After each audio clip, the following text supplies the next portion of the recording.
agama Allah. Mari, silakan jabatan yang Bapak titipkan, sudahkah dimanfaatkan jalan agama Allah? Kalau Pak Menteri, selalu saya bilang di depan pejabat, keliru seorang pejabat kalau tidak memudahkan jabatannya masuk surga. Keliru, Pak. Saya dakwah, ayo sholat jamaah. Satu aja belum tentu mau langsung pergi sholat jamaah. Tapi coba kalau Pak Menteri di kantor Kementerian Pariwisata, sholat jamaah kan tidak pernah saya lihat. Besok Pak belum azan sudah ada itu di masjid. Itulah hebatnya kekuasaan. Iya Pak, Bapak sholat jamaah di masjid kantor kementerian. Assalamualaikum warahmatullahi. Assalamualaikum warahmatullahi. Langsung Bapak panggil ajudan. Tidak pernah juga saya lihat itu Pak ini nih Pak, asisten itu, eselon itu sebut namanya. Ajudan telepon, Pak, Bapak dicari sama Pak Menteri di masjid. Besok Pak belum azan sudah ada di dalam Pak. Itulah hebatnya kekuasaan. Maka keliru ketika kekuasaan itu tidak memudahkan kita masuk surga. Maka bersyukur kepada Allah masuk di tahun baru, meninggalkan tahun lama ini 2021 dan masuk 2022, maka caranya lagi adalah mari manfaatkan apa yang Allah berikan untuk fisabilillah, jalan agama Allah. Para ilmuwan, Allah akan tanya nanti, ilmumu kau gunakan untuk apa? Penceramah, ceramahnya hanya menghasut dan memecah belah umat. Ada juga. Maka akan ditanya. Jabatan, ilmu, harta akan ditanya. Masya Allah. Harta, sebenarnya kita ini Pak, semua enak buat kita. Ya.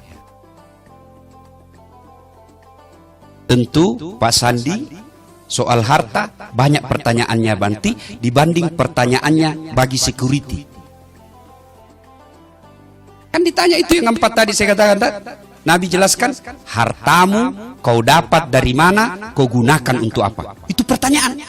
Nah, tersangka pertama, maju. Nama, Inem. Pekerjaan, pembantu rumah tangga. Hartamu kau dapat dari mana? Saya kan pembantu, sebenarnya tidak ada cita-cita jadi pembantu. Cuma ibu saya sakit di kampung, tidak punya sertifikat, tidak punya jasa kursus, hanya bisa mencuci. Ya saya jadi tukang cuci di kota. Berapa? 3 juta per bulan. Kau belanjakan untuk apa? 2 juta saya kirim ke orang tua saya sakit. 1 juta operasional saya selama 1 bulan di kota. Kau sholat? Alhamdulillah, bukan cuma 5 waktu. Sunnah-sunnah saya lakoni. Kau puasa? Alhamdulillah, bukan cuma Ramadan, Senin, Kamis saya jalankan. Karena kadang-kala Tuhan saya makan, saya tidak makan. Ya lebih daripada saya lapar, saya lebih puasa. Kau haji? Mau betul, tapi tidak ada rezeki. Mobil? Oh, mana ada mobil. Motor? Tidak ada juga. Sepeda pun tidak ada. Oh, kesian betul. Ya mau apa Tuhan? Ini aja pemberianmu. Lalu Allah sampaikan, Inem, meskipun kau di dunia hina di hadapan manusia, tapi kau mulia di hadapanku kali ini. Masuk kau ke dalam surga dengan segala kemuliaan yang aku persembahkan kepadamu. Kan tidak ada pertanyaan Pak, sedikit. Rumah, tuan rumah yang punya. Mobil, tidak ada. Tidak ditanya bannya, tidak ditanya pembeli bensin. Selesai urusannya.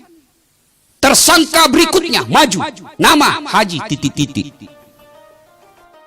Nah ditanya itu, kalau dilihat gajimu, tidak bisa kau beli itu sepatu semahal itu. Dari mana itu? Anu apa? Tidak jelas ditempeleng. Oh, berdarah telinganya. Mau lari ditarik lari. Itu behel istrimu. 40 juta kalau dilihat itu tidak bisa kau bayar. Dari mana itu? Anu apa? Pak, ditinju lagi. Dia mau lari lagi. Itu keramik di rumahmu dari mana itu?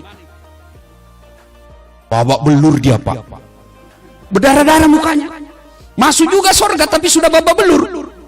Tersiok-siok lah dia. Ketemu sama Inem. Anak buahnya, pembantunya. Pak Haji, kenapa mukanya Pak Haji? Yang banyak tanya di situ kau. Dari mana Pak Haji baru muncul? Saya sudah lama di dalam ini, kok baru muncul Pak Haji? Terlambat Inem. Kok bisa terlambat? Saya kira Bapak punya mobil 4 itu waktu di dunia. Iya, gara-gara itulah 4 mobil, banyak sekali pertanyaan. Maka masuk tahun baru, renungi kekayaan yang Allah titipkan kepada kita. Allah tidak melarang kita jadi orang kaya. Allah mintalah kayalah seperti Pak Sandi. Kaya, muda, cerdas, cakep. Saya mati akal hadapi Pak Sandi. Biasanya kalau ada pejabat yang cakep atau selebriti atau apa jamaah yang cakep, saya masih bisa menang. Saya bilang, saya memang tidak cakep. Bapak ini lebih cakep dari saya. Saya akui saya tidak cakep, tapi saya penuh pesona. Mana buktinya bapak-bapak semua mau foto tuh? Nah itu. Tapi Pak Sandi juga penuh pesona. Terkenal, pejabat. Tapi jangan salah. Banyak juga pertanyaannya nanti ketika di akhirat. Yang ketawa, saya seriusin. Maka Allah tidak melarang kita jadi pejabat. Allah tidak melarang kita jadi orang kaya. Allah tidak melarang kita jadi orang cerdas. Bahkan kalau perlu kaya semua orang Islam, supaya mengangkat marwah orang Islam. Tidak menjadi peminta-minta, tidak bawa-bawa proposal. Kaya. Tapi ingat, Allah cuma minta, jangan kau takabur, jangan kau sombong. Karena cerdas, cakep, punya jabatan, itu pintu masuknya setan. Dan setan masuk dengan bisikan apa? Sombong. Fir'aun, cakep, penguasa, cerdas, berwibawa, punya pasukan. Sampai istananya pun kadangkala dihiasi dengan perhiasan emas. Begitu kayanya Fir'aun. Tapi puncaknya, silau dengan semua itu, akhirnya dia sombong, dan puncak kesombongannya dia lantik dirinya menjadi Tuhan. Allah murka kepadanya, dilaknat Allah, haram masuk surga, diabadikan dalam neraka, dan tidak ada manusia yang senang itu Fir'aun. Padahal dia populer, ada namanya dalam Quran. Coba, cerdas, kaya, pejabat, tidak ada manusia yang senang sama Fir'aun. Mana buktinya? Sampai detik ini tidak ada satupun manusia yang mau kasih nama anaknya Fir'aun. Oh ya nak, itu Fir'aun toko itu nak, ada namanya di Quran. Saya kasih kau nama Fir'aun. Begitu Allah laknat Fir'aun, namanya pun tidak ada orang senang. Padahal dia kaya. Maka mohon maaf bagi kita yang Allah titipi kekayaan. Allah tidak melarang kita kaya. Allah hanya minta syukuri dengan cara apa? Bersedekahlah. Bayar zakatmu. Kenapa itu ayat? Saya setiap ceramah Pak, selalu setiap saya ceramah pasti saya bacakan ayat itu. Ya ayyuhalladzina amanu taqullaha haqqa tuqatih wa la tamutunna illa wa antum muslimun. Itu dibaca tiap Jumat. Kalau di kantor Pak Menteri ada pengumuman dari Pak Menteri, ada titah perintah Pak Menteri yang harus dibaca setiap Jumat, pasti itu perintah penting. Ayat ini Jumat dibacakan khatib, berarti ayat ini penting. Jangan kamu mati illa kecuali wa antum muslimun, dalam keadaan beragama Islam. Insya Allah Bapak tidak akan wafat dalam berzina. Insya Allah kita tidak akan wafat dalam keadaan mabuk. Insya Allah kita tidak akan wafat dalam keadaan korupsi. Tapi yang membuat kita bisa mati dalam keadaan kafir, hubbi aklil haram, baru saja makan uang haram. Apa yang menyebabkan uang dan penghasilan kita haram? Adalah enggan membayar zakat. Gaji Bapak sebagai PNS 10 juta, halal, murni halal, itu jeripaya Bapak. Tapi ingat, di 10 juta itu Allah wajibkan kita keluarkan zakat penghasilanmu 2,5%. Sehingga ketika tidak dikeluarkan yang 2,5% itu, yang 2,5% itulah yang mengotori yang 97,5. Saya kasih contoh, mohon maaf Pak Menteri. Ini anggaplah ini gaji. Air putih, ini halal atau haram? Halal. Bersih, suci, halal. Penghasilan kita. Tapi ketika tidak dikeluarkan zakatnya, maka air yang bersih, suci dan halal ini, kemudian karena tidak dikeluarkan zakatnya, ibaratnya Bapak mencelupkan jari-jari Bapak, mohon maaf, di kloset. air toilet. Bapak celupkan jari-jarinya, ambil 1 tetes, masukkan 1 tetes di air ini yang tadinya bersih, suci dan halal. Bapak kalau sudah ada 1 tetes di dalam ini dari air kloset, meskipun 1 tetes, Bapak masih mau minum? Masih mau minum? Pasti tidak mau. Itulah perumpamaan penghasilan yang halal dan tidak dikeluarkan zakatnya menjadikan seluruh harta yang kita dapatkan menjadi haram. Dan akhirnya harta yang tadinya halal kita peroleh karena kita tidak keluarkan zakatnya, maka merusak kita punya tubuh. Duit banyak tapi tidak ada yang bisa dia makan. Duitnya tabungan depositonya 10 miliar tapi dilarang makan nasi. Ada kan Pak Menteri orang banyak duitnya dilarang makan nasi, dilarang makan gula, dilarang makan garam, dilarang makan daging. Apa saja yang bisa dia makan? Ubi rebus warna ungu, duit 7 miliar. Pagi-pagi ke dokter, Pak, karena Bapak waktu aktif tidak pernah kena matahari, mulai besok Bapak jalan-jalan pagi. Ya, keliling-keliling kompleks Pak ya, jangan pakai baju supaya Bapak kena matahari. Pakai celana pendek saja Pak di atas lutut supaya Bapak juga kena matahari. Jangan lupa Pak, jangan pakai sendal. Kelilinglah dia di komplek, tidak pakai baju, celana pendek, tidak pakai sendal. Apa bedanya sama gembel? Itulah kalau penghasilan tidak dikeluarkan zakatnya. Dan kalau Bapak Ibu keluarkan zakatnya, seperti yang dijelaskan Pak Menteri dengan penuh keyakinan, Allah gantikan 700 kali lipat. Ya kan Pak? Keluarkan, Allah ganti. Bahasa Qur'annya kan begini, kau belanjakan hartamu di jalan agama Allah ibarat menanam 1 biji. 1 biji Bapak tanam, tumbuh 7 bulir. 7 bulir itu 7 batang, 7 tangkai. Dan setiap tangkainya itu mengandung 100 biji. Berarti 1 menjadi 700 kali lipat.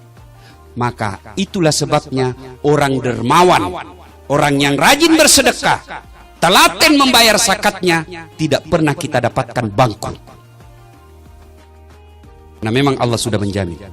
Tolong carikan saya di Kementerian Pariwisata orang yang bangkrut gara-gara sedekah. Itu Ustaz yang di lantai 4 kaya sekali dulu itu Ustaz. Cuma karena rajin bangun masjid dan sedekah, dia bangkrut dia Ustaz. Tidak ada. Yang bangkrut gara-gara apa? Narkoba. Bangkrut gara-gara apa? Judi. Bangkrut gara-gara apa? Khamar. Tidak ada orang bangkrut gara-gara sedekah. Termasuk ibu-ibu, kalau mau tertolak dari bencana rumah tangga, sedekahlah. Anak kok susah sekali saya doakan Ustaz. Barangkali ibu malas sedekah. Suami mulai lain-lain ibu, kita lihat. Biasanya tidak pernah pakai parfum pergi kerja. Ini biar pengharum ruangan dia semprot juga ke badannya. Sudah mencurigakan itu Bu. Biasanya tidak setrika pun jadi. Ini pakaian dalamnya pun minta disetrika. Sudah mencurigakan itu Bu. Apalagi kalau masuk handphonenya di kamar mandi penerima WhatsApp, 70% mencurigakan. Daripada ibu curhat di medsos, tak kusangka kau begitu. Ngapain curhat di medsos? Lebih baik ibu curhat di atas sajadah. Namanya sholat hajat. Ambil wudhu, sholat 2 rakaat. Sudah sholat 2 rakaat, berdoa. Dan berdoa tidak harus menggunakan bahasa Arab. Jadi tidak boleh juga dikatakan berdoa bukan apa? Orang Arab, tidak. Ya, itu tidak boleh kita menyamakan Tuhan dengan manusia. Jadi maknanya mungkin yang mengatakan gitu, bahwa Allah bahasa apapun boleh kita berdoa dengan bahasa apa saja. Mau bahasa Padang boleh, bahasa Gorontalo boleh, bahasa Bugis boleh, bahasa isyarat pun boleh.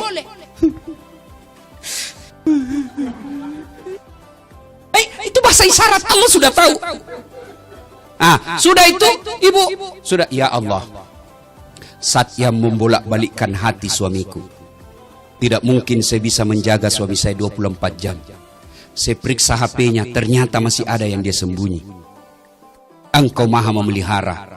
Palingkan hati suamiku kepadaku. Lindungi dia dari wanita jahat. Buat dia pusing kepalanya kalau dia tidak lihat saya 1 jam. Dikabulkan doanya. Ya, lalu supaya cepat doa dikabulkan, tolak bala. Dengan cara apa? Sedekah. Lalu lengkapi doa kita. Ya Allah, ini ada duit saya 1 juta. Besok saya bawa ke pembangunan masjid. Tolak bala. Mudah-mudahan 1 juta itu Allah melindungi suami saya dari wanita jahat. Bismillah. Coba ibu amalkan. Cuma yang jadi masalah kalau suaminya juga bangun sholat tengah malam. Karena dia sudah tahu juga rumusnya. Ya Allah, capek sudah saya menghadapi istri saya, ya Allah. Ada duit, tidak ada duit, marah aja kerjanya, ya Allah. Ya Allah, ini ada duit saya, tolak balas 1 juta, ya Allah. Saya bawa ke panti asuhan. Mudah-mudahan tolak balas 1 juta ini, istriku ikhlas saya kawin lagi. Bingung malaikat, yang mana ini dikabulkan? Ayo, sedekahlah tolak bala. Saudaraku yang ada di kantor kementerian ini, Bapak mau mendapat posisi yang baik, tidak usah cari muka sama Pak Menteri. Bapak sudah Allah berikan muka yang baik. Tidak usah cari, ada juga itu pegawai. Kalau di depan menterinya kan tidak punya harga diri. Ya Pak, ya Pak. Santai mako cowok. Menteri ada pensiunnya. Ganti lagi, cari muka kau lagi. Ganti lagi, cari muka lagi. Capek. Cari muka kepada Allah. Kalau Allah yang takdirkan kamu pada posisi satu, dunia yang mau menghalangi tidak mampu. Tapi kalau Allah yang menghalangimu, tidak ada yang mampu mengangkatmu. Maka lebih baik minta kepada Allah. Caranya berdoa, sudah itu tolak bala dengan sedekah. Apa diamalkan? 3, yang keempat. Nasihat buat kita memasuki tahun baru. Mari kembali evaluasi rumah tangga kita masing-masing. Kesuksesan kita lebih utama di rumah, bukan lebih pada kantor. Rumah saja. Dan yang paling real, lihat anak kita. Saya yakin Pak Sandi bisa seperti ini bukan karena beliau yang hebat. Bukan. Dasat Latif dan kita para eselon yang hadir di tempat ini bisa seperti capaian seperti ini bukan karena kita yang hebat, tapi ibu bapak kita yang didik dan doa-doa dari ibu bapak. Maka tahun ini kalau bapak bersyukur, mari kembali caranya muliakan orang tua. Tidak ada kemuliaan seorang hamba di hadapan Allah ketika dia tidak tahu memuliakan orang tuanya. Tak ada itu. Kenapa ya rumah tangga saya kok susah betul bahagia? Ayo koreksi, servis kepada orang tua. Koreksi. Al-Quran mengajarkan, imma yablughanna indakal kibra ahaduhuma au kilahuma fala takul lahuma uf wala tanharhuma wa qul lahuma qaulan karima. Yang kurang lebih terjemahan ayat ini, apabila kedua orang tuamu sudah uzur, sudah lanjut usia, pasti karena dia sudah lanjut usia, kita ambil, simpan di rumah. Ketika itu pasti timbul dan akan muncul cobaan sebagai anak. Orang tua kita mulai ingatannya lain-lain, orang tua kita mulai rewel, maka Allah menguji. Maka ketika itu, maka Allah sampaikan dalam ayat berikutnya, jangan kau berkata ah. Coba. Ini sangat logis ayat ini. Orang tua sudah usur, tidak mungkin kita biarkan tinggal di rumah meskipun dia kaya. Maka kita ambil. Ketika sudah dalam pemeliharaan usia tua, maka Allah perintahkan, jangan kau berkata ah. Ah saja dilarang, apalagi sampai meneteskan air mata ibumu, bapakmu. Bahkan menurut tafsir ulama tentang ayat ini, bapak mau berbuat baik, yang disebut ayat kaulan karimah, berbuat baik kepada kedua orang tua. Bapak mau bangun masjid, transfer. Pak Sandi mau bangun masjid di Gorontalo, transfer duitnya.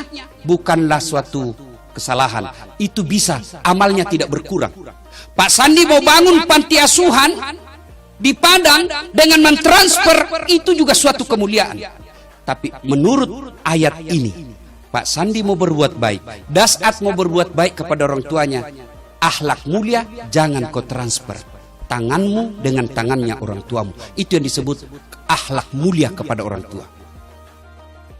Nah, masuk tahun baru besok, yang ibu bapak masih ada orang tuanya, ayo, kalau masih selokasi dengan kita, belilah baju yang baru, belilah makanan kesenangan orang tua, datang pagi hari selesai sholat subuh, persembahkan kepada orang tua dan minta didoakan. Itu jauh lebih mulia doanya ibu bapak kita daripada doanya seorang ulama untuk anak. Jadi kan biasa kita lebih senang minta didoakan sama ulama daripada dari ibu bapak kita. Ketemu ulama, cium tangannya, salah tidak. Tapi ketika ibu bapakmu kau tidak cium tangan, tidak ada gunanya mencium tangan ulamamu. Orang tua, cium tangannya, muliakan, bawa makanannya, kesenangannya. Jangan sampai datang orang tua kita dari kampung, kita telepon, Pak, saya sibuk, itu ada sopir, bapak mau kemana saja, sudah siap temani, mau makan, ada pembantu yang sudah layani. Orang tua kita bukan diserahkan kepada orang-orang di sekitar kita, tapi kalau mau dapat berkahnya hidup, muliakan orang tua. Almarhum bapak saya pernah menerima baju dari adiknya, baju batik. Itu baju batik kesenangannya. Pak Sandi, bapak saya petani penggarap. Kawannya orang dikerja, lalu bagi hasil. Ya, termasuk ekonomi ya lemah lah, kalau tidak dikatakan miskin. Nah, ada baju batiknya itu, karena senang kemana-mana saja dia pakai. Sholat Jumat, pengantin, ke Makassar, dia pakai. Akhirnya lapuk dia punya sini. Lapuk kera baju belakangnya. Lalu dia bilang, tolong balik itu. Kan biasa saya pun mungkin Pak Sandi mungkin dapat juga itu. Ketika kita masih sekolah dulu di kampung, kalau sudah lapuk ini ditukar, dibalik kalau jahitannya. Sayangnya, beliau wafat sebelum selesai jahitan kerah bajunya dan tidak sempat digunakan. Saudaraku yang masih hidup orang tuanya, kalau Allah beri rezeki tahun 2022, tidak usah investasi banyak-banyak kalau kau lupakan orang tuamu. Datanglah sahabat Nabi yang mengumrohkan orang tuanya dengan cara apa? Dia pikul di pundaknya. Salman Al-Farisi sampai melepuh pundaknya. Kenapa? Karena dia pikir ibunya dari Madinah ke Mekah hampir 500 km. Lalu datang mengadu kepada Rasul dan bertanya, "Ya Rasulullah, apakah kebaikanku itu yang memikul ibu saya?" Kalau di kampungku namanya didenge. Saya tidak tahu apa bahasa Indonesianya itu, kalau orang tua kita simpan di sini. Gendong ya. Ya. Apakah kebaikan saya itu menggendong orang tuaku umroh sampai melepuh ini sudah seimbang dan mampu membalas kebaikan ibuku kepadaku? Nabi jelaskan, alhamdulillah kau sudah termasuk anak yang soleh, tapi demi Allah kau belum bisa membalas kebaikan ibumu. Kok bisa begitu? Lalu ditanya, waktu kau umrohkan ibumu, apakah ada darah dari tubuhmu yang menetes? Tidak ya Rasulullah. Ketahuilah ketika ibumu melahirkanmu bukan menetes 1-2 tetes, tapi beberapa darahnya keluar untukmu, dan di dalam tubuhmu ada darahnya ibumu yang mengalir. Maka saudara, kalau setahun-tahun yang berlalu ini hidup kita kok tidak bisa bahagia, cita-cita kok jauh dari harapan, bisa jadi kemungkinannya sangat yakinkan bahwa kita tidak melayani orang tua dengan sebaik-baiknya. Aneh tentunya kita sebagai anak, ketika ada acara-acara hari besar, kita datang kepada pejabat kita lebih dulu ke rumahnya, cari muka. Sementara orang tua, jangankan kita sapa, kita telepon pun kadangkala kita lupa.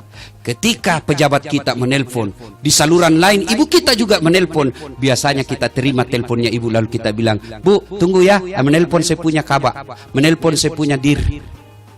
Terbalik saudara. Terima teleponnya pejabat kita, atasan kita, "Mohon maaf Pak, 5 menit setelah ini saya telepon balik karena orang tuaku lagi menelpon." Itu akhlak mulia, dan Anda tidak akan dihinakan oleh makhluk manusia ketika engkau memuliakan orang tuamu. Ibu bapak saudara-saudara sekalian, banyak yang ingin kita sampaikan, tapi waktu jualah yang membatasi kita. Dan pada akhirnya tahun baru ini, mari kita songsong dengan penuh keyakinan dengan penuh optimisme, hilangkan sakwa sangka, hilangkan sangka buruk, karena Allah berfirman, ana inda sonni abdi bi, saya tergantung sangkanya hambaku. Kalau dia sangka 2022 sukses, segala sukses, maka aku berikan kesuksesan seperti yang dia sangkakan. Kalau dia berprasangka buruk, maka aku berikan seperti apa yang dia sangka burukkan. Maka kita orang bule mengatakan optimis dengan positive thinking. Kalau kita umat beragama mengatakan sangka baik kepada Allah dalam kehidupan ini.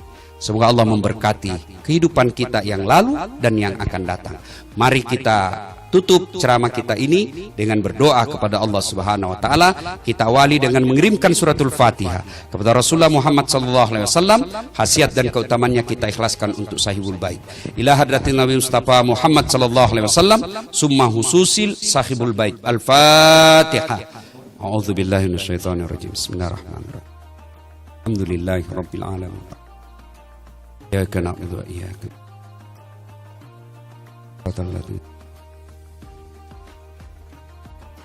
A'udzu billahi minasyaitonir rajim. Bismillahirrahmanirrahim.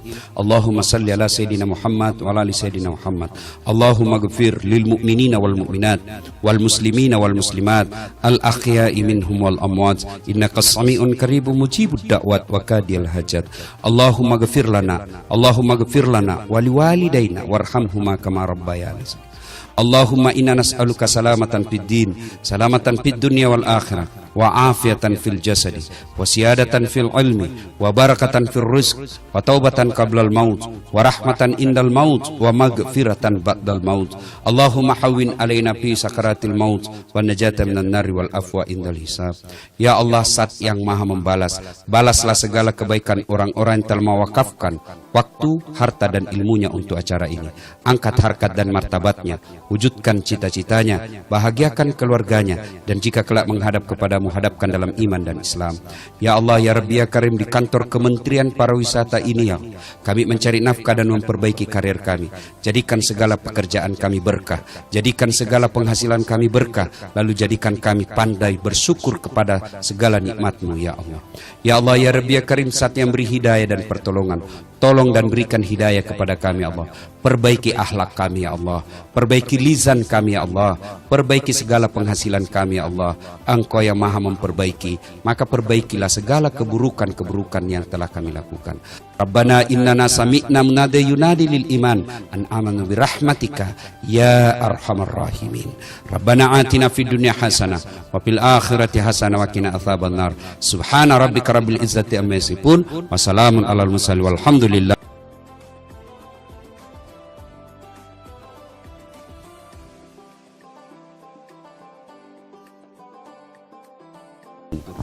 Ya, tidak biasa karena orang Bugis itu tidak tahu berbelit-belit dia.